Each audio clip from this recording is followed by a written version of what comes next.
I was born in colonial Rhodesia, what would become Zimbabwe. But I didn't grow up here. We lived in different countries, absorbing different cultures and languages. For me, as a young person, when I was young, it was very normal to learn new things. Yet, there always seemed to be someone nearby, wherever we were, to remind us that it was not our country, to let us know that we were transient visitors who should or would eventually go home. Very early on, we were taught to place labels on ourselves and others. I was the little African girl from the war-torn country who was waiting to go home.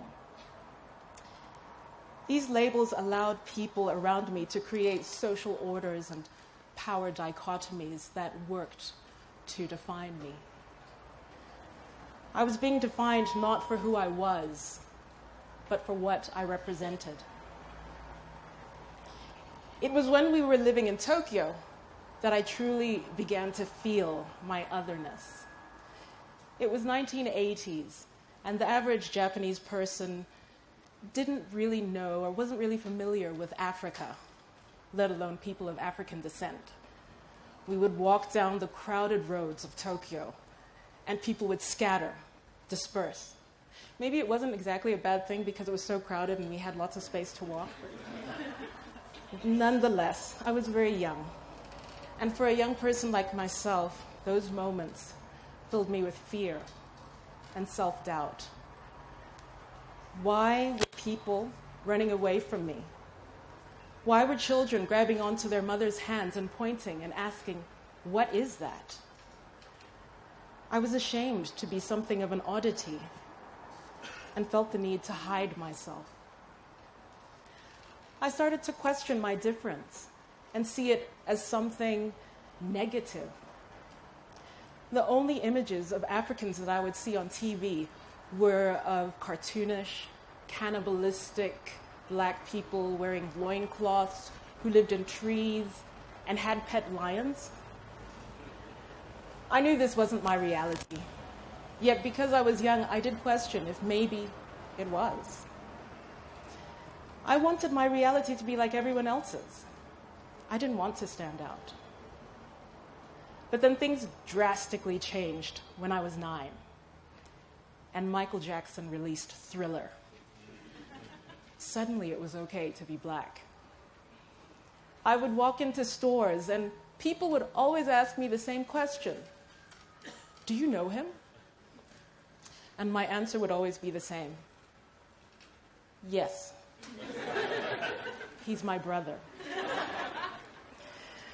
Suddenly, I was the epitome of acceptance, and it was great.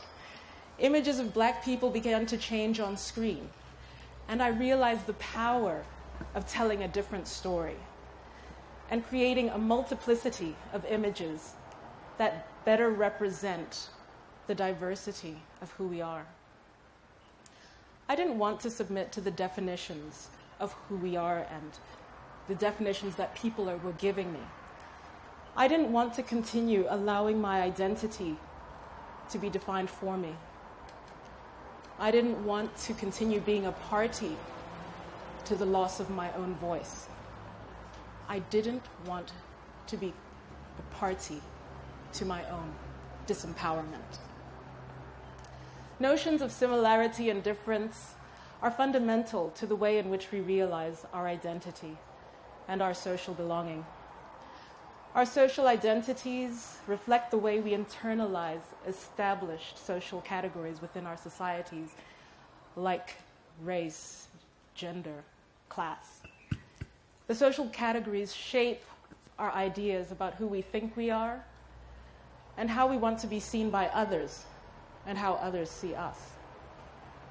Philosopher George Herbert Mead established that social identities are created through our ongoing social interaction with other people and our subsequent self-reflection about who we think we are according to the social exchanges that we have.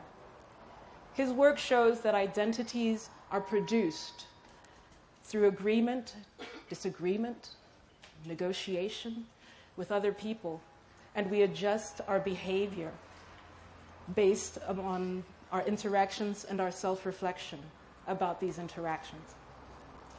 No group sets itself up as the norm unless there is an other. This was clear to me not only when I lived in Japan, but when I lived in the US, the UK, Canada, Italy. It was no different. And the notion of normal and other is clear in the social construction of categories like race and gender in our societies. And how socialization shapes our ideas about what it means to be black or white, to be a man or a woman. While I enjoyed many years abroad and made many close friends, who I still have to this day, I couldn't help but feel that there was something missing. And I thought that if I went home, that void would be filled. However, coming home presented itself with new challenges and new frustrations. I wasn't accepted with the open arms that I had dreamed of. Instead, I would often be told, well, you're not really Zimbabwean. And I'd ask, well, what is it to be Zimbabwean? And they said, well, you don't act like a Zimbabwean, you don't dress like a Zimbabwean, you don't talk like a Zimbabwean, and frankly, you don't speak the vernacular fluently enough to be considered a Zimbabwean. But interestingly, nobody could actually ever tell me what it is to be a Zimbabwean. How do we decide whether or not a person is from a certain country? Historically, humankind has a culture of migration. And it's through migration that civilizations have spread. The borders that now exist are social human constructs. We're born free into a world that creates barriers to our mobility. So after years abroad, I came home and I was once again defined not for who I am, but as an other. I was born to the majority Shona tribe, and because of my different lived experience, I was perceived as a minority in my own community.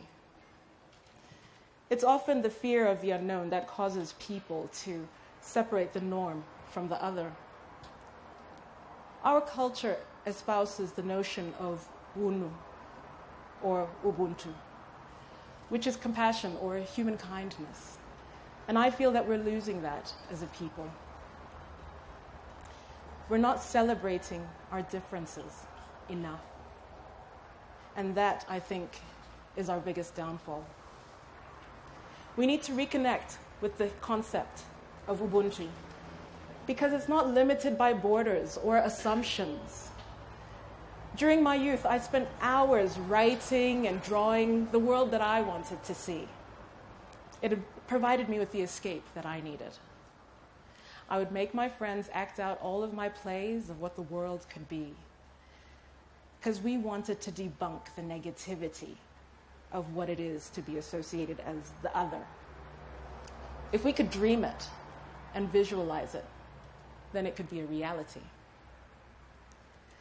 The notion of otherness is set up as being natural, and so in everyday life, they're taken for granted and presumed to be natural. But if you really think about it, our social constructs and our social identities are not natural at all. They're a representation of the order in which we live. It's constructed by us, so in general, it just can't be normal. As a filmmaker and as a storyteller, I'm able to tell different stories. We need to tell our stories. We need to tell diverse stories. We live in a dynamic world that's constantly changing. Yet, we can't be limited by the single story, because in so doing, we become relics, and eventually, irrelevant. So at the end of the day, yes, I was other. I grew up other. But to be honest, so did everybody else here. Because, in my opinion, Otherness is everyone or everything that is not me. So by looking at you and taking you as my mirror image, I can see better who I am.